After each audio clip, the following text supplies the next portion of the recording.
Friends ఈరోజు అయితే మా బావ బర్త్డే అని కేక్ అయితే రెడీ చేస్తున్నాను. సేమ్ క్వాంటిటీ అదే కప్పుతోటి చక్కెర రవ్వనైతే తీసుకొని మిక్సీ పట్టుకోవాలి. మిక్సీ పట్టుకొని అందులో కొంచెం పెరుగు, కొన్ని పాలు, అలాగే వంట సోడా కూడా వేసుకోవాలి. వంట సోడా వేసిన తర్వాత బాగా కలుపుకోవాలి. కలిపిన తర్వాత కొంచెం ఒక 2 స్పూన్లంతా ఆయిల్ కూడా వేయాలి. ఆయిల్ వేసి అలా బాగా కలిపి ఒక డబ్బాకైతే నెయ్యి రాసి అందులోనైతే పెట్టాలి. పెట్టి వీడియోలో చూపిస్తున్నట్టుగా స్టవ్ ఆన్ చేసి అలా పెట్టి అందులో పెట్టి లో ఫ్లేమ్లో వేడి చేయాలి. చూడండి చాలా బాగా పొంగింది కదా. నేను డబ్బా సరిగ్గా తీసుకోలేదు, అందుకే సరిగ్గా పడలేదన్నమాట కేకు. సో మా బావ ఉన్న మా పాపనైతే కేక్ కట్ చేస్తున్నారు. చూడండి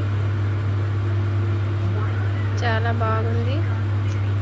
టేస్ట్ ఎలా వస్తుందో అనుకున్నాను కానీ బాగానైతే వచ్చింది.